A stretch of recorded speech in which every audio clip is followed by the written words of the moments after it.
35 seconds, boys, and we're counting 2, 1, 30 seconds on the mark. Here we go.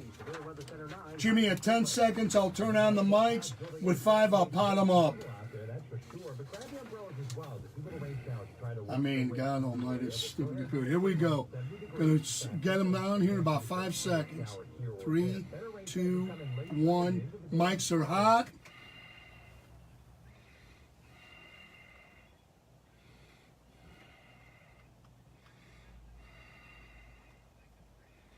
Good morning, folks. Welcome to Recovery Talk, show that tries to bring some hope and help to hurting people. This show is focused on stories of recovery and everything that's going on. Well, we can't talk every week about everything that's going on in the recovery world or the world of addiction and whatnot, because there's so much going on. But we try to bring a little bit of glimpse of hope and maybe some encouragement and education to people that are out there struggling with it. This show is brought to you by Freedom Auto Tech. Freedom Auto Tech is a local mechanic shop here in town that serves to give customers good service on their vehicles. That service can come with a 2-year, 24,000-mile warranty on certain parts. That's parts and labor nationwide. But you can know as a customer that you're also helping support the recovery ministry of Freedom Farm, because all the profits and proceeds from Freedom Auto Tech go to that ministry. So if you got a problem with your vehicle, come and get it fixed, give them a call, and know that you're helping support a good cause at the same time. Their number is 828-355-4434. That's 828-355-4434. And hey, you know what? If you stop by the shop, or if you stop by the thrift store that you hear promoted here on WATA, there are some. There's another fundraiser going on right now, which is where we've partnered up with Belk. Belk's invited us to join their charity day on May the 4th. May the 4th. May the 4th be with you. And you can come and buy a $5 coupon either at our auto store, our shop, or at the thrift store, or contact me through Facebook and I get you one. And you give us the $5, we give you the $5 coupon, we keep the $5 to ourselves, and then when you go on to the big sale, either you can actually go before the sale on the 4th, you can't get your item until the 4th, but you can go pre-sale or day of the sale. There's lots of, there's a whole brochure, different 25 to 75% off things. But anyway, that $5 coupon comes right off the price of whatever you're buying. So if you're planning on going to Belk in the next few weeks, come and buy us a ticket. Buy a ticket from us, and we get that $5, and you get $5 off your purchase. So it's kind of a win-win. Yeah. So today with me, I got my friend Steve York. Steve, say hi to Radio Land and Facebook Live. Good morning, everybody. I first of all just want to tell everybody how happy I am to be here and have this opportunity to share a few words with you.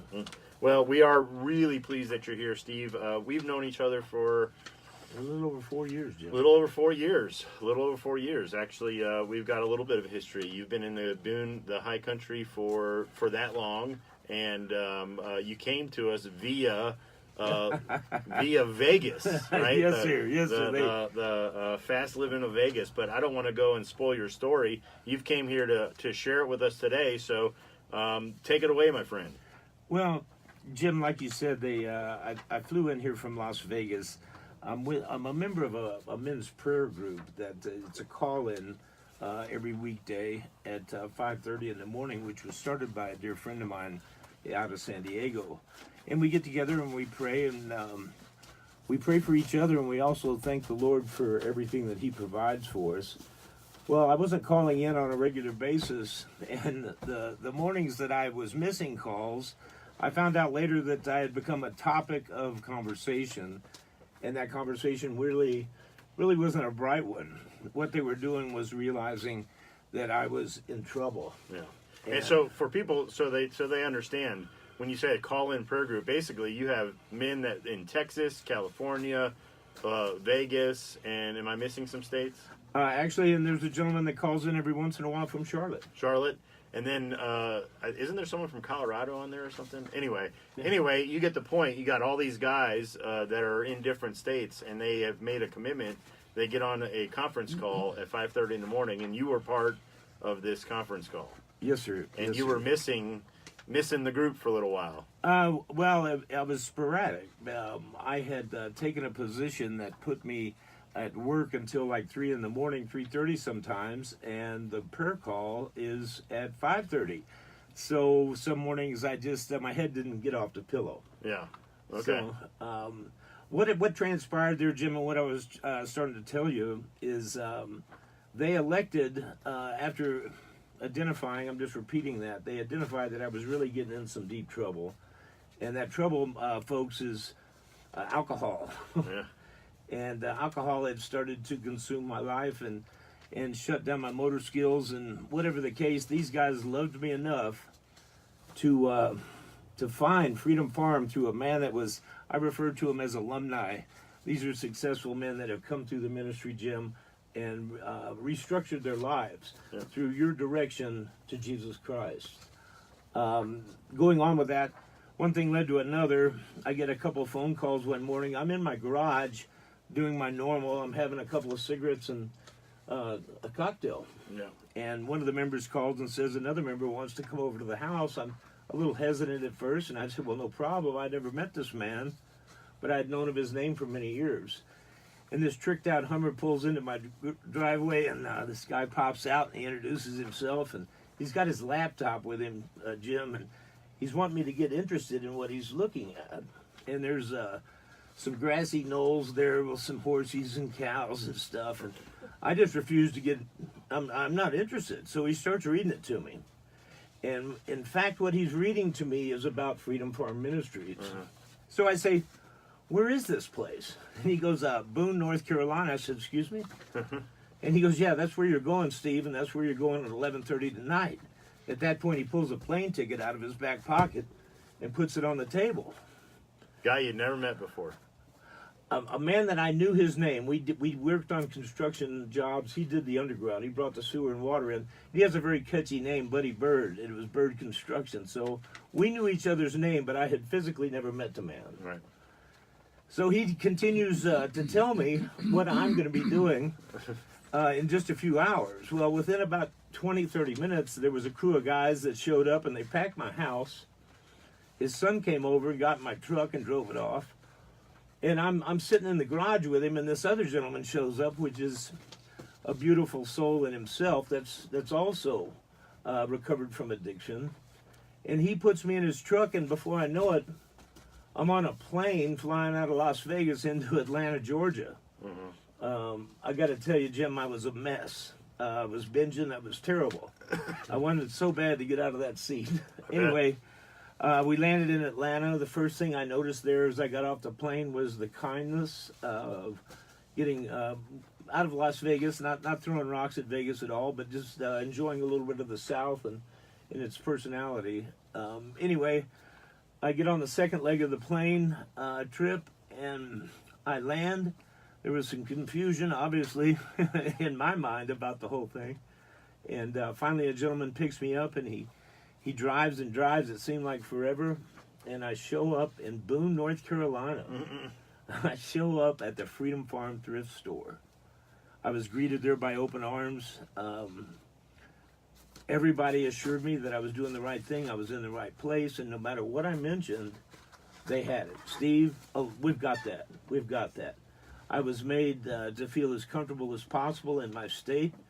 From there, I started. It took me about a month and a half to get my faculties back about me, and the rest is such a beautiful story. We don't have time to share it this morning, but just to hit on some highlights, I will assure everybody that's listening that suffers in any way of any type of addiction or something in their personality that they're not quite satisfied with or pleased. I was assured in the very beginning that I could not do this on my own, and you couldn't be more right. And what Freedom Farm did for me is initially I thanked Freedom Farm directly, and I was corrected that Freedom Farm is the channel, the communication to God. That's the way it's going to happen, Steve. That's the way you're going to regain your life faculties back. is through Jesus Christ. And you know what? Your story goes into, quite a journey. Like we had said at the beginning of the show, we've known each other for 4 years, and we're getting close to a break here. But so I don't want to start a whole new leg of it. But that'll be part of what we get into, I'm sure. But you know what? For myself, and I know for people listening right now, you came here 4 years ago, and this is not a stab at you, but you're not a spring chicken, No. So, how old are you, Steve? Jim, I'm 61, and 61. I'm so glad you brought that up, because all the people out there that still have many, many miles in front of them to enjoy have that much more time to enjoy their life free from addiction. So we're coming up on a break. So when we go to break, when we come back, what I want to know is, I kind of want to know like a little bit about the Steve. That you were obviously 50, in your late 50s in Vegas. You were driving a taxi at that time, right? Yes, sir. So we kind of want to know a little bit of like, where did you? Because you're from California, right? Actually, I was born in Houston, but my father was in the Air Force. That's right. I keep messing up Houston, California. But anyway, we got a little backstory to go over when we come back with our friend Steve York. So stay with us, folks, and we'll be back in a minute. You used to drive a cab? I did too. All right. I drove for Village, and it was awesome. It was a great college job, because what you did when we did it, this is back in the 70s, they were located in Oak Park, and the guy, the guy, he was like a drill sergeant. Never forget meeting him. He's probably in his late 30s. Real astute individual, suit and tie, running a cab company. And I'm a college kid. And he goes, "Kid, you take care of my cars." We drove Plymouth Furies. Nice. He goes, "I don't want my cars banged up. You don't drive like an idiot or I'll fire you." He goes, "Once your name is on that scroll, you can come here anytime. You could drive a cab, but you drive it the way I tell you to drive it." Okay, no problem. We used to pay $1 an hour to rent the cab. And we would fill up with gas. When we came back, they would deduct the use of the cab, whether you had it 6 hours, 8 hours, 12 hours. And then you would pay the gas. The tips were all yours after you turned in the fares. And I remember I was having a tough time getting some money together. And this old guy was retired. He drove for Blue. We were Blue Village Cab.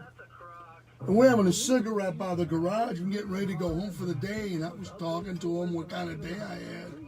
He goes, "Come here, kid." And this big fat guy had walked out of the office. He goes, "You see that big fat SOB over there?" I go, "Yes, sir." He said, "Go get him a carton of Marlboros." He said, "I'll guarantee he'll take care of you. Get him cigarettes." Okay, hell, who am I to argue with an old guy like that? I don't spin around the block. Well, on my way home, I picked up a carton of Marlboro Reds. Go the next day, went in there, I said, "Sir, these are for you." "Thanks. You let me know as soon as you get to your first post what number you got, what post you're at." All right. Got the cab, got a brand new Plymouth Fury, a 76. Holy cows, I've been driving 71s. Remember what boats those were? Oh, yeah. Get to a post. 24, post 7. 10-4. Wait. 10-4. 2 minutes. 24. 10-4. 24, 10-4. Go to McNeil Hospital, deliver blood to Gary, Indiana. Round trip, $250 on the first day. Wow. First trip of the day. So I just started feeding that guy cigarettes every 2 weeks. I was making a killing, and what was great was if you had exams, well, shoot, it wasn't like this. You had a call, "I can't be in." You just didn't show up. It didn't matter. It didn't go against your record. So I would go and drive the cab when I had exams and all that. I didn't go in. It was a great loved it. It was a great college job. You had to watch it. When you went into the city, you had to put the no hire visor down, and your yellow light on top of the thing had to be off, Yeah. or you can get ticketed by the Chicago cops. But it got so good to where you would take a long trip, they would get you a return trip. Nice. You know, and I remember I felt bad for this one woman, 25 seconds, Jimmy. She was from Cincinnati, and she needed to go to the Drake Hotel in Oak Brook, and I took her. Fastest way I could go. We got there. She was a young man. She goes, "Why did you go this route?" I said, "Ma'am, it's the fastest way." Fare was like $8. Thinking you were long hauling her. Yeah, guy long hauled her for $22. She gave me a $10 tip. Here we go, Jimmy. Hey, we're back with Recovery Talk, and our good friend Steve York joining us today. But before we get into this show, we've got to acknowledge our sponsor, who is Freedom Auto Tech. Freedom Auto Tech is a local mechanic shop here in town, ready to give you good service on your vehicle. You got a check engine light on, something knocking, need some brakes. You know what? It's we're getting into spring and summer. Maybe you just need to come in and do an all-point inspection. But give them a call, 828-355-4434. That's 828-355-4434. And you can know as a customer that you're going to get a good job done on your car. Many of the jobs come with a warranty, 2-year, 24,000-mile nationwide parts and labor warranty. But know also as a customer that you're helping support a good cause in Freedom Farm Ministries, which is a 1-year recovery ministry for men. Steve, which you and I are both a product of, Freedom Farm. Yes, sir. I don't know if a lot of people know that. I'm here on the show every Thursday. It's one of my favorite parts of the week, but I am a product of the 1-year program of Freedom Farm. So, my friend, we mentioned before we went to break that you got into the day you got here, and that was a memorable experience. I remember that. I have some stories about your intake because I did it. I remember I was your intake guy, and I think that we had to record you verbally agreeing to come. But you were a mess. Right. You were a mess, my friend, and you had a whole gang of people come and help you get here. But tell us a little bit about Steve before coming here. Jim, thanks. I'll try and condense it down. Obviously, like you've indicated, I've got a lot to talk about for the fact that I've got a few miles on me, which I'm so grateful, and I thank God that I have these miles. My father was a military man. He retired active duty and civil service, so I moved around quite a bit as a child. He'd take orders for 5 years at a time. Mm-hmm. So I was originally born in Houston, moved to New Orleans from there, and moved to Detroit. My mom had a fit, so we only stayed there 2 years. And then we went back to Texas. My mom kind of put her foot down and said, well, you're not going to take any orders until the kids completely get through school. So the majority of my adolescence and early teenage years were spent in Texas, in between Houston and Galveston, a little town called Lake City. And it created... My high school years were quite, how can I say, social. My parents were very liberal, and they allowed me to have lavish parties, and alcohol consumption and other things were quite fluent at these parties. And anyway, I lived quite a social life. I was blessed after school. The Lord gave me some gifts. I've been in sales all my life, and I'm not trying to skip over anything here, but all those years I looked at alcohol as a tool for partying, and I partied quite a bit. In fact, I partied more than not. Through that, college was just a blur as well. My father kind of put his foot down and said, Steve, we're going to have to do some things differently here. If you don't take school seriously, son, you're going to have to go to work. I'm so grateful that he did that for me. At that point, I got into the HVAC industry. I spent 12 years with a wholesaler, and then after that I went to work for a couple major manufacturers. And I'm pointing that out to you guys because I was gifted with huge expensive accounts. There was no limit on them, entertaining. So at that point, alcohol was still in my social life, but it became part of my work life as well. The clients that I would bring to lunch certainly expected me to take them somewhere where alcohol was available, and the majority of them indulged. I don't think that anybody was aware of the groundwork that they were laying at that point.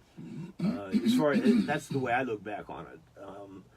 You don't. It sneaks up on you, and it gets to a point where it becomes a detriment, and you look at yourself in the mirror and you can't figure it out. I know now very clearly. I've elected to live my life in sobriety, and when I say I elect, that's not correct. I needed help. Freedom Farm, I just cannot compliment enough the men that have dedicated their lives to this ministry, and the ministry's mission is to save other men's lives from addiction. And Jim touched on this earlier. What's unique about this ministry and the reason that it works so well is everybody in the ministry has walked the dark path. And so it's not like we're being dealt with people that have a sheepskin hanging on the wall that have been taught about behavior. Everybody here is real, and they've been down the road. It has many benefits to it. One of them being is that they walk that path too. So, trying to pull the wool and trying to sneak something over, in fact, tell a blatant lie, isn't gonna work. Not a lot of people see that as a benefit at the moment. So. And Jim, you're absolutely right. It's a tremendous learning curve, and I personally try and do everything I possibly can to encourage each and every man that I come in contact with, because I know where I came from, and how grateful that I am to be where I am today. And I just want to reiterate that it's the power of God through His Son Jesus Christ. And if you accept Jesus Christ into your heart and soul, you stand behind Him. He's your armor. He'll protect you. He'll teach you. And He's, to everybody out there, He's in your heart right now. It's a matter of recognizing Him and acknowledging Him and asking Him for the help. And it's just amazing how your life will change. So, would it be accurate to describe kind of like, most of your adult life was, high success as salesman, schmoozing people, expense accounts, a lot of that type of everyday in and out life? Did you get married? Did you have family on your own? How did that all go? Yes, sir. I've been made that commitment twice. Both times, as I look back on it now, if in fact I would have known Jesus like I know Him now, those marriages would have been handled different and probably would have lasted. My first wife bared two beautiful children to me. I have two beautiful daughters, and my youngest has given me two grandchildren, which is beyond words. The joy and the love as you become a grandparent, and it's so rewarding. And again, these are gifts. The gift of life is a gift from God, and basically that was one of the things that really helped me subconsciously because of the way I was raised. My mom and dad didn't drink alcohol. They lived a pretty straight life. I mean, my dad worked. My mom was a nurse. I wasn't surrounded by it, but my grandchildren deserved a sober grandpa. Mm-hmm. So that really helped me along with it as well. So as briefly as you can, take us to Vegas. Like, how does a pretty decently successful salesman end up 2 times divorced driving a cab in Vegas? 'Cause that seems like a little bit of a downgrade. Yeah, a little bit of one, yes, sir. Yeah. It was alcohol it has evil ways, and what happens is it's so gradual, and it's I've learned that it's in a similar fashion that Lucifer works with you. It's so gradual as you start to lose your motor skills. Your performance ability is actually what's being evaded, and your ability to sit with somebody. And when you're a salesperson, it's not a phone call, and it's not an email, and it's not a written letter. It's you. Yeah. And it's your physical appearance, whether you look bright or you look bad. So it's just fair to say that basically you lost your edge because you're drinking, and you weren't able to be the salesman that you were anymore. So. Right. So. You kept drinking because you're not going to give that up, but you had to continue to survive. So you had to do what you could. And the cab position, I didn't say it initially, but I did that out of desperation, Jim. Okay. So Well, look, we got 30 seconds here. We're going to break. So when we get back, we'll pick the story back up of when you got off the plane, if you don't mind. And we first met each other 4 years ago. So stick with us, folks. We'll be back with our friend Steve here in just a few minutes. Thanks, Jim. Okay, so we got two more sections with a break in the middle of it. So like a 10 and a 10 or 10 and a 12 or something like that. I think we should go through your first experience here and then kind of what happened and see how far that goes as far as leaving here and then. Yeah, and I'm going to tell him that I was assured that sometimes, as surprising as it may sound, that relapse is part of recovery. And I certainly didn't understand that when I got here. I didn't understand anything about recovery. I'd never been to a rehab before, and I didn't realize the failure rate, but I'm not going to say it. Well, I think it's important to say that this is your first time, too. So, Jimmy, how long were you at Freedom Farms before you took over? I was at Freedom Farms before I took over 4 years. Really? Yeah, then I took over. Yep. You were the man, Jimmy. I've been here 9 years at Freedom Farm altogether. Really? Yeah. Holy cow. Yeah, almost a decade. Golly. Can't believe it. I know, it's amazing how the years fly. It does. Remind me, because I don't know exactly where it is, and I have no idea how I have it. But there's you remember the black and white books that you used to hand out? The notebooks? Yeah. I've got your notebook from 2000. Really? I know. It just dawned on me.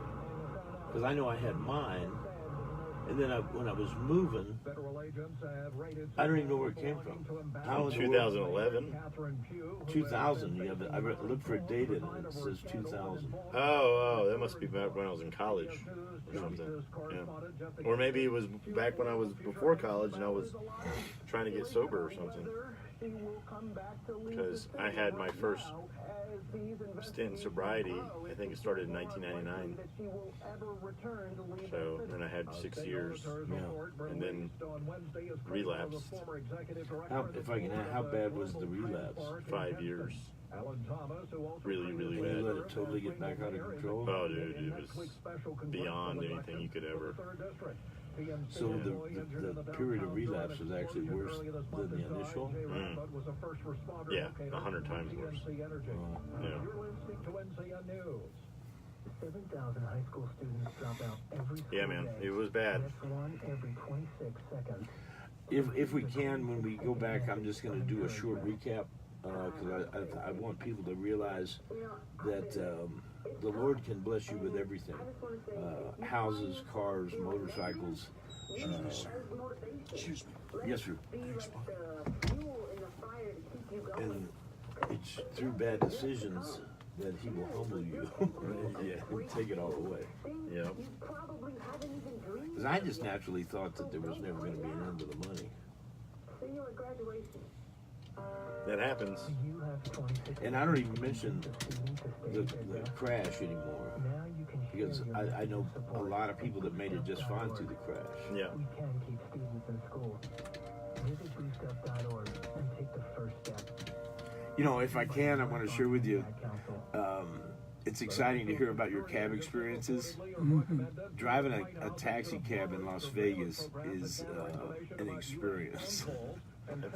Well, let's put it this way. I lived there over 25 years. And in the last 8 months that I drove a taxi cab, I learned things about Las Vegas that I never even would have dreamt. Really? Oh, yeah. When they call it Sin City, they mean it. Oh, yeah. I remember the first time we ever went to Vegas, first cab driver we ever had that picked us up, that took us into Vegas. He was a transplanted New York guy. And he said, wait till the lights go on. He said, because we got there about 2-ish in the afternoon. And he was like, wait till the lights go out, boys. He said, you'll see the party start. And I mean, holy cow, it was just insanity, man. Of course, I went for the gambling. I went to gamble. I won quite a bit of money. Las Vegas loves you. Yeah, oh man, I'll tell you what, he's dead now. But this guy, man, he was, golly, he just had the luck of the Irish in his pocket. Every time we were going back, he says, a true gambler. He said, I got my last $20 till I go back to the hotel to get more. Jimmy will like this one. He goes, how much you got on you? I said, I got $10. I said, I got more money stashed in the hotel. He goes, come on. He said, I feel lucky today. He said, I'm going to go shoot crabs. So we go into the Flamingo, the one that Bugsy Siegel found. He had a knack. Give me yours. He buys $35 worth of chips. He starts betting. Loses the first couple of hands. Next thing you know, he starts rolling. I mean, he's rolling and rolling. He got that pile up to $750. And we're drinking Tom Collins. And he's wearing a blue t-shirt. And you know who Bucky the Badger is, right? From the University of Wisconsin. Yeah. And he had a Bucky the Badger on his shirt, and Bucky was walking like this, but instead of like this, he was out like this. He said, F him, Bucky. He's winning pretty good. He's getting a little obnoxious. He's getting some guy in a suit and tie with a flower. Come over. He goes, sir, he has two things. He goes, I'm glad you're winning, but keep it down. And secondly, we're going to bring you a blazer. We think that, sure, it's very inappropriate. Well, the majority of the whores were outside the Flamingo. He was about to tell the guy that. I said, don't get him the blazer. I said, we'll end up dead. Are you kidding me? We'll be in the desert. They won't find us, Jimmy. Hey, welcome back to Recovery Talk, a show that tries to bring a little hope and help for hurting people. We got our friend Steve York with us today. Before we get back in the story, let's give a quick acknowledgement to Freedom Auto Tech, the show's sponsor. Freedom Auto Tech is a local auto shop here in town, ready to give you work on your car at a good price, and most jobs come with a 2-year, 24,000-mile parts and labor warranty that's nationwide. So if you have something wrong with your car, why don't you give them a call, 828-355-4434. It's 828-355-4434. And you can know as a customer that the profits and proceeds are going from Autotech are going to support the ministry of Freedom Farm, which is a 1-year recovery ministry from in. So it's kind of a no-brainer. You can get your car fixed and support a good cause at the same time. Excuse me. So, Steve, why don't we, you said when we were off air, so you're going to kind of do a brief recap, Yes, and sir. we'll take it up from there. Yeah, Jim, I just wanted to make sure that it was clear. You know, the Lord always loved me and showered me with quite a bit. When I look back on my career and the talents that He gave me to create that career were awesome. I wanted for nothing. I mean, I've had the new homes, the new trucks, the new Harleys. I've had it all. I never thought the money was going to end. And as we approached 2008, things started getting a little scary. There was a crack in the fishbowl. Before we know it, the water and the fish were all over the floor. Banks weren't loaning any money. Construction came to a screeching halt. And I found myself wondering what I was going to do. Through that, though, I don't want to blame everything on the economy and the crash. At that time, I did the exact opposite thing than I should have. And what I mean by that is that was the time where I should have got serious. I should have gone back to basics. I should have gone back to training. But in turn, I turned more to alcohol, which those two combinations were pretty grim. And that's what yielded. I guess my point is, the Lord will grant you a lot of gifts, but He will also humble you. If He's watching, I mean, the Lord becomes dissatisfied with our actions, and we decide to not be obedient to Him. He's going to let you know in one way or another. Sure. Any loving parent would correct their child. So, Absolutely. if you're being disobedient, you can probably expect correction. Yeah. Yeah, it's not a secret. You know, that's not a hard concept to figure out. So, Well, it's just like mom and dad. You know, as you learn their lessons, you gain their grace, and that's the way our Father treats us as well. So, and you know, it's funny. You use the magic word humble. I call it magic word because, you know, people ask a lot. I've said this a lot on the show. You know, if there was one thing you could do, you know, to get more people sober, what would it be?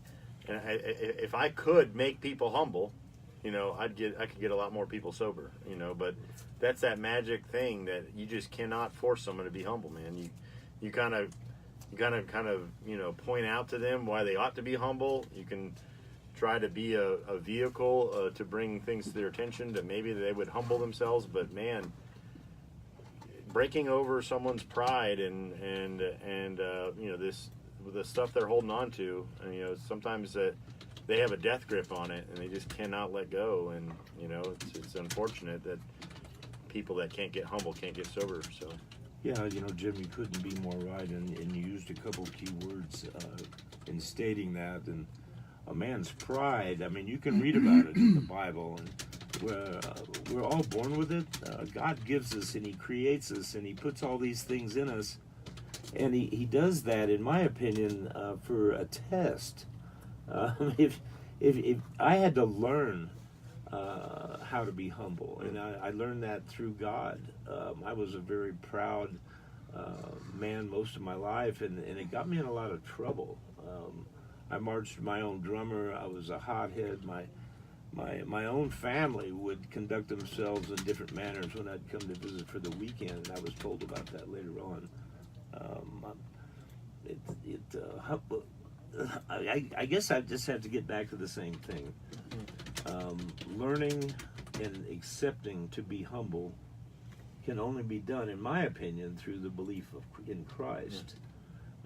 And it grows on you. As the love of God starts to fill your heart, your life changes, and you start making decisions much easier, decisions that normally you would have questioned and maybe not gone along with without knowing God. yeah, I mean, he's the you know, he's the perfect example of humility, you know, ultimate humility. I mean, innocent man, it says that he took on the form of a servant, you know, even when he was trying to teach his apostles about servanthood. He's like, let me teach you how to be a leader. You serve, right? He washed their feet and said, this is how you lead. Right. Which was like, you know, back then, and today's context, we don't really get that so much, but that was like the worst job you could possibly have is foot washer, you know. Right. They got some dirty feet, man. Exactly. So, I mean, for him to get down and do that, and then my favorite, you know, Peter was like, hey, you ain't touching me, you know. Right. Mr. Foot and Mouth. But anyway, yeah, so, you know, ultimate example of humility. Not only did he wash people's feet, but he took your place, you know. He died your death. He did that in humility in order to save. So the ultimate service to people that, and when you weigh it against who deserved that, right? Right. Did you deserve that? Did any of us deserve for him to do that? No. Right. So he did it to the undeserving. So that's, you know, and that's another thing that surprises people.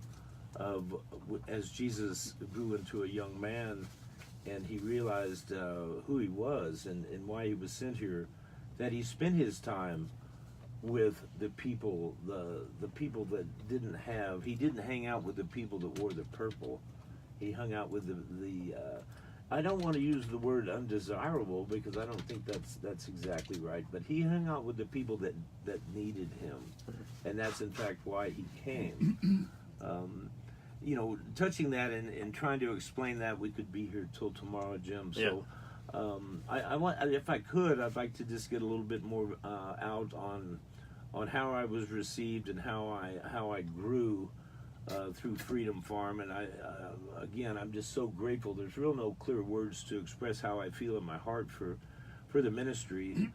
But as you guys know, as I shared with you earlier, the shape that I was in, how I got here. And that, I want to start back there just briefly because that was all men acting in the flesh for God, through God, that got me here. As this story started to unfold in my mind, as my faculties started to come back to me, and I was able to think straight thoughts again. I was in amazement of not only how I got here, but how I was received. And once I got here, what happened? The ministry is, it has obviously an awesome structure. It has rules about it, and without them, it wouldn't be successful. So everything about the ministry has a reason, and it's as simple as, you know, retraining a child. We talked about that earlier, about us all being God's children, and that you're taught. When Mom told you that the fire was hot and not to touch the stove the first time, well, you had to do it yourself.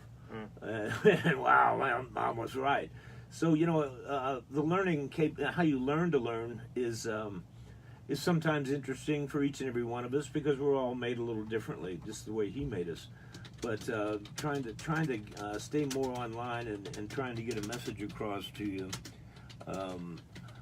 they retrain you, meaning, hey, you know, as a grown man, and we've already indicated how old I am, I was told when to get out of bed. I was told to make my bed. I was told to wash. I was told to mop the floors. All these things, but everything was so important, because that's how you start to. That's how you needed to be trained as from a child again, because one of the things that you do when you come into the ministry is you admit that your life has become unmanageable. Now, that seems like a short little sentence, but as you listen to it and you really absorb it and take it to heart, you know, you've agreed that you can no longer manage your life. Well, okay, I'm a grown man. I've had everything.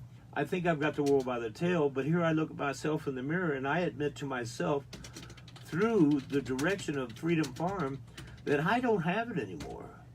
And as that started to dawn on me, it was introduced, who's got it? You know, and again, it's Jesus Christ. He's got whatever you need. Wherever you feel that you need His help, He's there for you. You stand behind Him, He goes to battle for you. So we're coming up on another break, but I think when we come back, we'll finish the story out. Just to kind of give a little fast forward. But you came, did well, did a whole year, and then you moved into the community, got work, and then you're back again. But we'll tell people exactly kind of those things that happened when we come back, okay? Exactly. So stick with us, folks. We'll be back in a minute. Yes. Great story. Don't worry. Hedges Body Shop and Wrecker Service. You know who this guy roomed with? Outside of Freedom Farm a little bit. Who? Justin Partridge. Are you serious? Yeah. He's a very dear friend of mine. How is he doing? He's Give me some good news. It is good news. In fact, he's doing better than you could ever expect. Good. That makes me happy. Yeah, he's a fine young man. I think the world of him, and the Lord is working actively in his heart right now. Well, I'll tell you what, a guy I'm really pulling for is Glenn. I really want to see him make it, man. He's a good guy. Glenn was the guy, you guys all met him at church, the big Mr. Clean looking guy. Oh, yeah. He came in here and did his story. He's living over in South Carolina. He's a friend of yours. Oh, yeah. Yeah. He was a bunkmate of mine down in a rehab in Florida. Oh, okay. Yeah, he was underneath me. I saw him at dinner at church. Yeah, I brought him over there real fast so he can see you guys. Yeah. Like I said, I really hope he makes it. He's a straight Joe, and I like the guy. I really do. I like him a lot. Is he on his road? Is he recovering? Yeah. He's on. I think he's a few years now. I think he said like 3 or 4 years. But he's had 5 years before and relapsed. So he doesn't want to be overconfident. And he's had a big transition in life recently. He's moved to South Carolina to a new environment, and he was working and he hurt his foot real bad. He got like some forklift accident and like ripped his heel off almost. So, he's Jimmy, 9 seconds. Yeah. Mics are hot.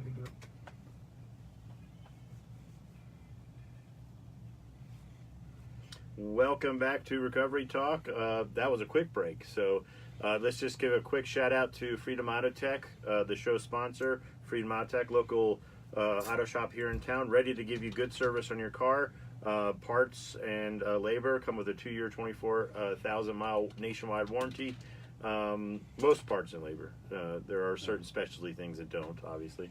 But you can know that if you have a problem with your car, you can get it fixed at a good price with a warranty at a good shop, and know as a customer the profits from this shop are going to help the Ministry of Freedom Farm, which is a 1-year recovery program for men like me and Steve that benefit from a revenue stream that comes through Freedom Auto Tech. So give them a call if you got a problem with your car, 828-355-4434. It's 828-355-4434. Steve, so we got like 10 minutes, and what I was saying before, we kind of, like you said, left anybody that's listening on edge a little. You came here and you went through the whole program, year, and then you moved into town. Yes, sir. And you started working. You had a great job, actually, before you got that job before you left. Right. You were working at, I don't know, we won't talk about places you were working in unless you don't want to. Well, if you don't, it's free advertising for them, so we'll just stay with Freedom Auto Tech. And one thing I would like to add to that, even if you don't have any problems right away with your car, anything mechanical is going to wear out eventually, just stop by the shop and check it out. I think you guys will be really surprised on what the ministry's done there and what they've created, the modern technology and the way that they can determine what's wrong with your car. We've got quality mechanics on hand, and again, I watched this thing come out of the ground, and it's quite impressive when you go in. It's an excellent waiting room. They've got some entertainment in there for you while you wait for your car, or in fact, we might be able to help you get back if you need to leave it overnight. I might be putting my foot in my mouth on that, but what I am saying is we'll do anything we can to help you. Yeah. Well, thanks for the promotion there, buddy. Yeah. So you're working in town. Let's just say you got back into sales. Yes, sir. Different kind of sales, but you're doing some sales work. You're doing well. Right. You're maybe not as well back in the heyday, but you were doing well enough for here, right? Absolutely, Jim. And we're just going to touch real quickly on the word humble, and then we're going to move forward. And I did for what's available here. I came from big cities, big towns. There was always quite a few jobs and things to do that yielded high incomes. And the luxury of living on a mountain in a beautiful city like Boone, a high-paying job, you either probably would create that or you'd be very, very fortunate to find it. What I'm getting at is, yes, Jim, trying to let this cat out of the bag and let all these, start answering some of these questions that we created before the break. I started getting a little too confident. What I mean by that is the Lord lived within me. There's no doubt.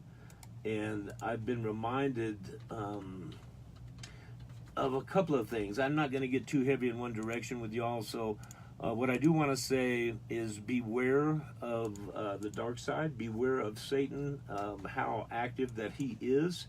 I thought that if I kept my mouth shut, I didn't think about him, that I was in fact off his radar. And that's not it. Mm-hmm. It was a gradual thing happening to me, Jim. It was the alcohol again. It's always been my fault, my failure. But it started working on me again. And no, I was not the bumbling drunk that I had become prior to meeting God and accepting Him. But what happened, and you guys listen to this, it sounds pretty simple, but I would stop by work, and I was encouraged to stop at this certain place in town, and it has a great group of people that hang out there, and I was enjoying a couple of beers, and I was never a beer drinker. I always had to have the hard stuff. And so I started indulging in a couple of beers after work. But what I found, and a gentleman at the church explained this to me, and he made it so clear, and I just went, wow, how come I didn't see this? But with those couple of beers on my breath, I actually cut myself off from everybody who cared and loved me and my loving support to the church, because I wouldn't insult the ministry. I wouldn't insult my church. I wouldn't insult anybody by having alcohol on my breath. And I'm just not that guy anymore that's going to try and sneak something and try and not breathe on somebody. At this age, it doesn't work. I mean, if you're drinking, and somebody's going to smell it on you a mile away. So I guess what I'm saying there is I would pass the store, the Freedom Farm thrift store, which I would be supported, and I could support others, which was giving back, which is what God wants me to do. I certainly had to pass my church, and so I found myself going back home again.